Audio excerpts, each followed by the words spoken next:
एक बड़े शहर में गुड्डू और बबलू दोनों भाई एक साथ रहते थे। दोनों भाइयों ने कॉलेज भी पूरा कर लिया। उनके परिवार में अब कोई नहीं था। वो अपने चाचा के यहाँ रहते थे। अब हमारा कॉलेज भी पूरा हो गया। मुझे लगता है भाई कि अब हमें कोई बिजनेस कर लेना चाहिए। हमें उसके लिए बहुत पैसे चाहिए होंगे जो हमारे पास नहीं है। हम चाचा से पैसे ले लेते हैं। उन्होंने हमें पढ़ाया लिखाया है। हम उनसे पैसे कैसे ले सकते हैं? अब हमें कमाकर उन्हें देना चाहिए, क्योंकि चाचा ने ही माँ बाप के जाने के बाद हमें पाला है। भाई मुझे लगता है कि हमें अपनी पुश्तैनी हवेली बेच देनी चाहिए और फिर उसके बाद हम अपना और चाचा दोनों का जीवन बदल सकते हैं। हाँ, बात तो ठीक है। फिर कल सुबह अपने गांव राघवपुर के लिए निकलते हैं। वैसे भी वो हवेली खंडहर है, उसे रखने का कोई फायदा नहीं है। बबलू और गुड्डू सुबह की योजना बनाकर सो गए। अगली सुबह दोनों भाई उठकर राघवपुर के लिए बस में बैठकर निकल गए और कुछ घंटों बाद अपने गांव पहुंच गए। अब यहाँ कैसे पता चलेगा कि हमारा घर कौन सा है? चाचा ने बताया तो था कि जो सबसे बड़ा घर होगा वही हमारा घर होगा। हाँ, और सबसे पुराना भी होगा। कोई नहीं, चलकर ढूंढते हैं। दोनों भाई अपनी पुश्तैनी हवेली ढूंढ रहे थे कि तभी उन्हें एक आदमी राजू मिला। अरे भाई, ये राघवपुर गांव ही है ना?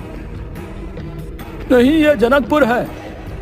लेकिन बस वाले ने तो यही उतारा था। और जब बस वाले ने यही उतारा था तो यही होगा।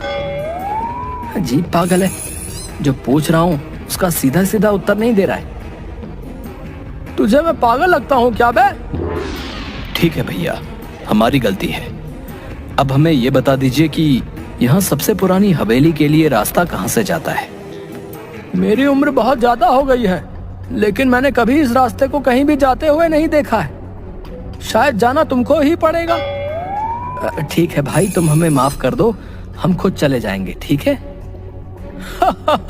मेरी मर्जी, मैं तुम्हें माफ करूं या नहीं है? अजीब आदमी है यार। चलो भाई, चलते हैं। इसके सच में ही स्क्रू ढीले हैं। राजू अकेले ही खड़े होकर हंसने लगा।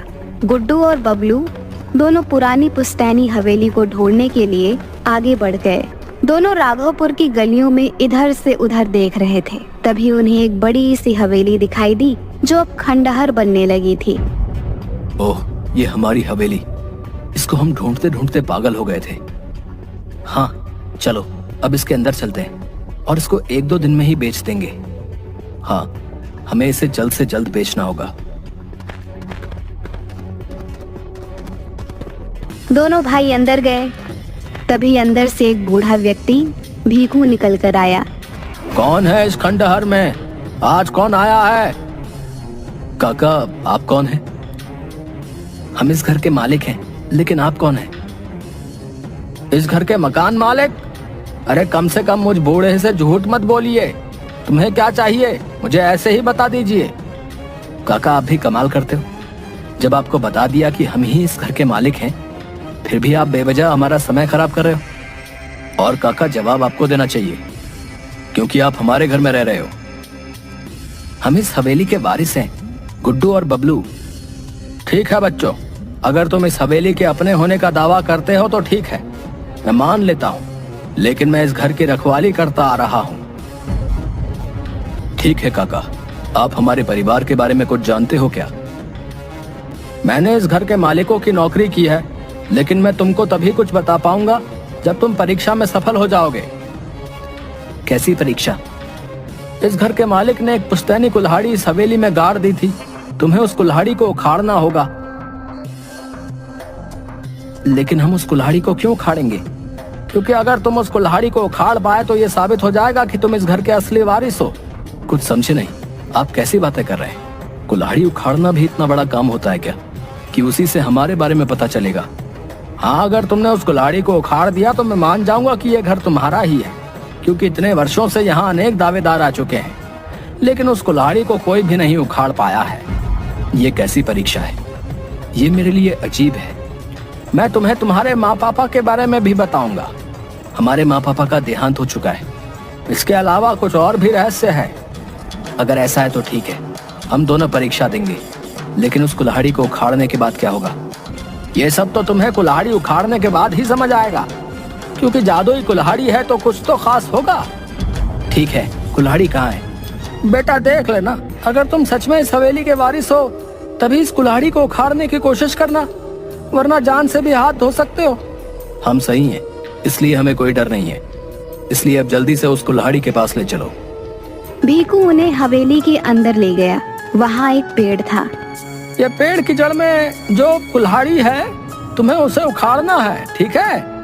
वैसे आज तक कोई पहली परीक्षा को ही पास नहीं कर पाया है। अगर तुमने इसे उखाड़ दिया तो मैं तुम्हें आखिरी परीक्षा दूंगा। इतनी सी कुल्हाड़ी के लिए हमें डरा रहे थे, इसको उखाड़ना मेरे बाएं हाथ का काम है। हाँ ठीक है, अब इसको उखाड़ो। अगर तुम सच में इस हवेली के वारिस निकलोगे तो मेरी भी जिम्मेदारी खत्म हो जाएगी। हाँ ठीक है, इसे अभी उखाड़ता हूँ और आपको जल्द ही जिम्मेदारी से मुक्त कर दूंगा। बबलू ने कुल्हाड़ी को पकड़ा, लेकिन उसे वो हिला भी नहीं पाया। क्यों, तुम भी झूठे हो? तुम भी माया के लालची निकले और मेरा दिल फिर से तोड़ दिया। मुझे बच्चों का इंतजार है। आप हमारा विश्वास कीजिए, ये घर हमारा ही है। तुम असफल हो चुके हो। रुकिए, अभी मैंने कोशिश नहीं की।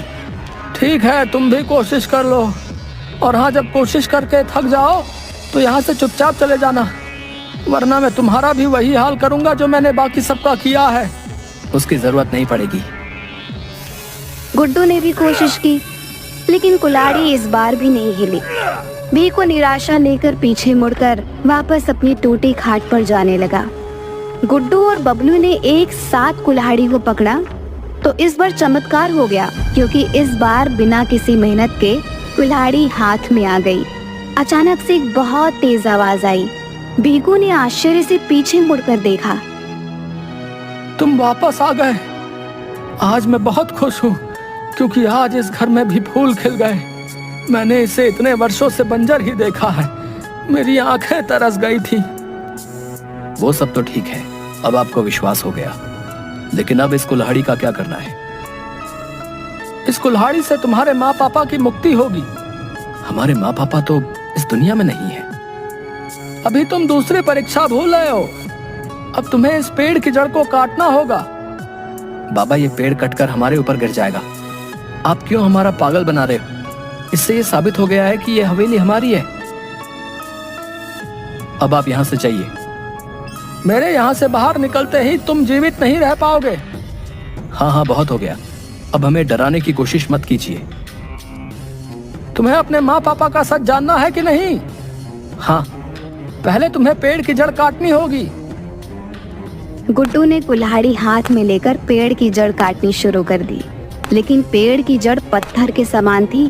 वो कट ही नहीं पा रही थी। गुड्डू को पसीने आ गए। फिर बबलू ने कोशिश की,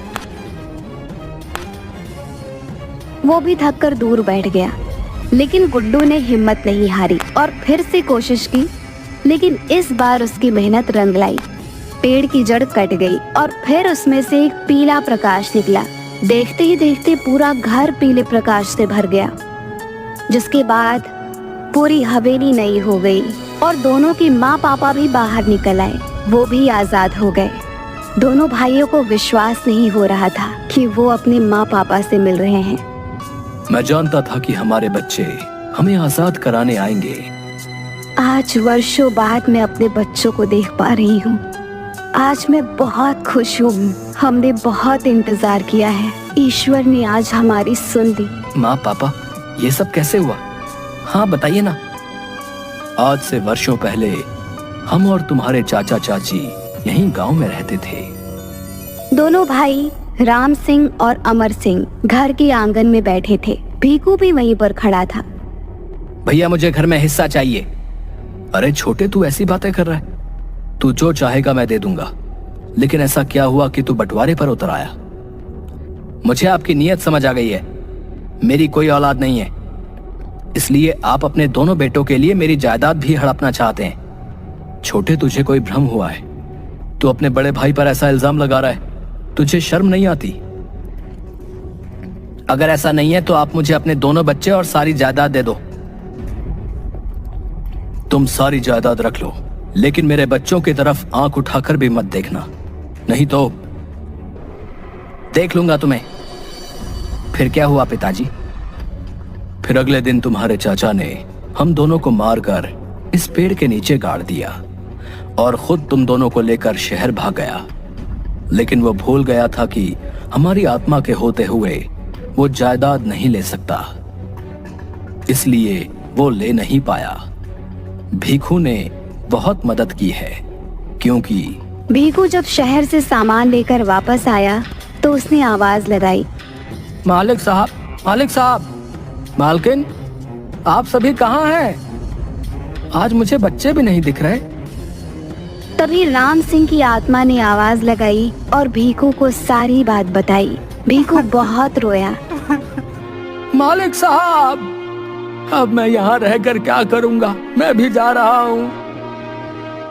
अब यहाँ तुम्हारी ही जरूरत है और तुम्हें रहना होगा, क्योंकि अमर सिंह जायदाद लेने आएगा और उसे हम जायदाद नहीं लेने देंगे। इसलिए वो किसी और को भेजेगा जिनको हम मार देंगे, लेकिन उसमें हमारे बच्चे भी हो सकते हैं। इसलिए इस कुल्हाड़ी को सबसे उखड़वाना। हमारे बच्चे ही इसे उखाड़ कर पेड़ की जड़ काट पाएंगे। आप हमेशा इसी तरह। हमारी मुक्ति हमारे बच्चों के हाथों होगी। जब तक बच्चे आकर ऐसा नहीं करेंगे, तब तक हमारी आत्मा भटकती रहेगी। तब से हम यहाँ हैं। हम चाचा को सजा जरूर दिलवाएंगे। सभी की आंखों में आंसू थे। गुड्डू और बबलू के माता पिता की आत्मा को शांति मिल गई। उनके चाचा को सजा हो गई और दोनों बच्चे भीखू के साथ गांव में रहने लगे। 10 रुपए दे? की चीज है? तुरतरे।